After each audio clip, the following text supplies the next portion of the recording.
My friend Leah and I were supposed to meet up one day. She was, as always, running late, so I called her number, but my phone was silent, as if it wasn't working. That seemed strange. Then my smartphone rebooted, and through my turned-off phone, I heard the voice of my ex. I couldn't make out the words he was saying, but I felt a chill shudder through my body. It was David, and he was tapping my phone after all. Greetings from France. My name is Michelle, and I'll tell you about my first and most unforgettable love, David. Or rather, about why he was tapping my phone. He worked in IT and knew a lot of things, including how to tap phones.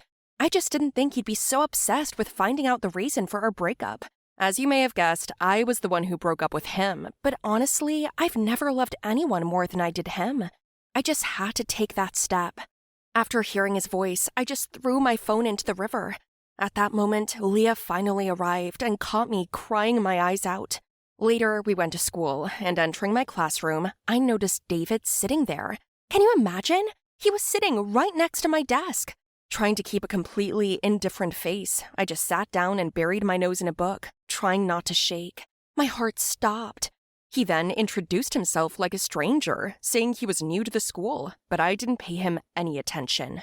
He then approached me during break, asking me how I was doing. We had conversations about basically nothing, but it was so difficult. So I asked to be excused from the rest of school and ran home. Why was he in my class? In my school? Was he mocking me or something? 6 months passed, and he was still there. And then, bang! I stumbled and fell, landing on my knee on the asphalt. Ouch! The pain was terrible. You shouldn't run away from me like that, David said, applying a napkin. What are you doing here? Nothing, just following you, and I saw you fall. He sat down next to me on the ground and started treating my wound. I pushed him away and asked, "Why were you tapping my phone? What do you want from me?" He looked into my eyes and then asked me why we broke up. I couldn't answer that question. I didn't answer. And then, the next 45 days, he walked beside me and asked me that same question every day. I was going crazy. It was too difficult. He transferred to my school just to find out the reason for our breakup, and I had no other choice. So you lied and said you fell in love with his friend, whom he hasn't spoken to for a long time? How could you? That's not even true. Exactly, but he won't ask any more questions and he'll leave. You hit him so hard. Couldn't you just tell him the truth about why you broke up? You love him, don't you? I do love him, but what difference does it make? I ran home in tears and got lost in memories closer to our breakup. Just before our breakup, I started having problems at home. Debts, and it turned out that the house, for which my grandmother and I had been paying the mortgage for the past 10 years, was taken away by my uncle and we were kicked out onto the street. I couldn't tell anyone about this. It was shameful that we were so poor. On that day, my boyfriend approached me and said that he'd bought a ticket to another city for the weekend and I'd be able to fly on a plane for the first time. It was my dream, but I refused. I couldn't go somewhere to relax while my grandmother was in such terrible conditions. She had a heart attack too. I hurt David's feelings and we quarreled. Here, my memories were interrupted by a call from an unknown number. I was surprised because it was the first call to my old grandmother's phone. Your number is listed as a close relative or guardian. Our patient, David, is now in intensive care. Come as soon as you can. Out of fear, I ran to the hospital. The operation had already been done. He was hit by a car when he was crossing the road, and he had an open fracture of his arm. Luckily, everything turned out fine. While he was sleeping, I hugged him, and then his mother entered the room, the one who ruined everything. What are you doing here? Didn't I make it clear half a year ago that I don't want you a foot near my son? I did as you told me. I disappeared. Allow me to stay with him for just 5 minutes. 5 minutes? You haven't been in his life for half a year and he's been doing better, and now you show up? Did you find him yourself? Oh, he transferred to your school, right? He hasn't been talking to me lately. I immediately understood that it was your doing. Do you still want to milk our family for money? What did you say? Why are you talking about money? I didn't take any euros when we broke up. Yes, you did it for free. It surprised me, to be honest. There is something more valuable than money, but you wouldn't understand. You can't love selflessly. But don't worry, we won't ever see each other again. I wanted to leave, but David grabbed my hand. After waking up from his operation, he whispered, "Mom, I know everything. I couldn't help but respond to his tenderness and sat down next to him, hugging him again. I realized how much I'd missed him all this time, and at the same time, regretted listening to his mother and feeling ashamed of my poverty. He had found out everything thanks to his wiretapping, and for this reason, he decided to transfer to my school so his mother wouldn't be able to harm me. What would you do if your boyfriend's mother didn't like you and demanded that you broke up?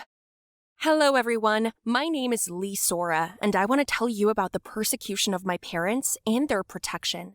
I live in South Korea. Everything was fine with me until my grandfather suddenly took it into his head to decide my fate. Did I say that I have an excellent candidate for your husband? My eyes nearly popped out of my head, but my mother held me back. She bowed to grandfather politely and said that we'd not yet considered the idea of marriage since I was still too young. Did I say that I could easily re-educate even the most stubborn person? Not.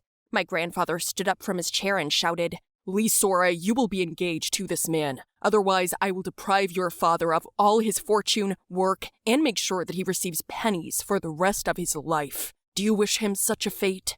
When I got home, a plan formed in my head. After waiting for my parents to fall asleep, I took an alarming bag with cash, bank cards, and documents. It was easy to escape. I got on a bus and went to another place, switching off my phone. While I was thinking on the road, I fell asleep and woke up from the fact that someone sat next to my seat. The guy seemed suspicious, in a black jacket, a hood, and glasses, although it was dark outside. I was scared, so I got off the bus at the bus stop and hurried away with my bag to a crowded place. I walked in an embrace with my backpack, and by chance, in my peripheral vision, I saw that guy. Was he following me? I hurried, first increasing my speed, and then I ran, and he followed me. I wanted to take my phone to call the police, but it wasn't there.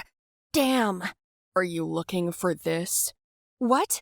My phone? Where? You dropped it on the bus. Damn, I had to run 2 blocks to give it to you. Oh, thank you. I'm so ashamed. What, you thought I was a maniac?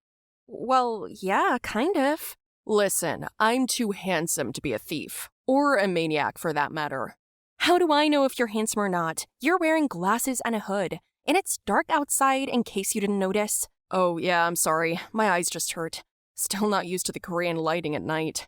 He took off his accessories, and then I was glad we were talking. I had such a crush on him. Well, wow. He introduced himself as Han Ji-hoo, and I introduced myself as Yun Yu-ra, just in case I withheld my name for my own safety. Well then, something happened that decided my fate. A stranger rode by on a motorcycle and stole my bag. Understanding my hopeless situation, in order to somehow calm me down, Ji-hoo invited me to spend the night in his brother's apartment next door. We ate the spiciest ramen with egg and kimbap and drank beer. God, it was unrealistically delicious. From the conversation, I learned that my crush came from Kiruna, Sweden, a city where almost all the time is twilight. That's why he wore glasses everywhere. After 4.5 hours of talking and drinking, I began to yawn and didn't even notice I fell asleep on the spot. In the morning, I woke up from the fact that the phone rang. I wanted to turn it off and only then realized that I lay right on Ji-hoo, who was looking at me with wide-open eyes. At that moment, I jumped away from him, getting out of the bed. In short, I spent a wonderful day with him, walking to the market for groceries, watching movies. There was such a spark between us. Toward evening, I said I needed to go to the pharmacy to buy something. I asked him to stay at home and went by myself.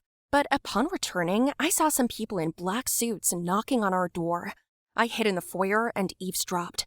I got the message, "Don't come home," on my phone. I turned around and ran towards the exit, again running out into the street, when I saw a car in front of me. I didn't even have time to figure out how they put a bag on my head and loaded me into a car. We arrived somewhere and they pulled me out. A man was sitting in front of me. He showed me a photo of me and Ji-hoo walking together during the day and going into the room last night. My son has a fiancé, and it's very bad that you're living with him weeks before his wedding. Who are your parents? I don't need to talk about that. You kidnapped me. Listen, girl, I don't want to mess with you. Just tell me where you live and I'll take you home and talk to your dad myself. Well, you're unlucky. I don't have one. Are you an orphan? You could say that. That means there's no one to complain to. Even better. He got up and was about to go somewhere when I shouted, "Okay, stop. I won't interact with your son anymore. Your son just helped me. He saved me from trouble. I don't expect anything from him, just like he expects nothing from me." The man again asked for my father's phone number, and I dictated my mother's number so it wouldn't fly in so hard. At this time, those guys from the lobby came running in and said, "Sir, your son's not there. Someone took him away. Our people have already gone after his car." The man got angry, and they put me back in that same car. "A strange situation has come out. Someone's following you, so I'll trade you for my son. I'm sorry if I scared you." "What? What's going on anyway?" We arrived at that place. I was pulled out of the car, and I suddenly heard the voices of my father and mother. My eyes were untied, and Ji-hoo was standing in front of me, surrounded on both sides, and next to him were my parents. "Yura? Ji-hoo! Sora! Taejun!" "What?" "What?" And everyone had questioning faces. Oh yeah, so they finally let us go, and Ji-hoo and I, or rather Taejun and I, confessed our real names. It turned out that we both ran away from our parents in protest of our engagement of convenience. He was my fiancé, and I was his bride. The guards of my father and his father have been watching us all day since that evening, and they understood that some guy stole me, and some girl took Taejun away. So the acquaintance between our families began strangely, right?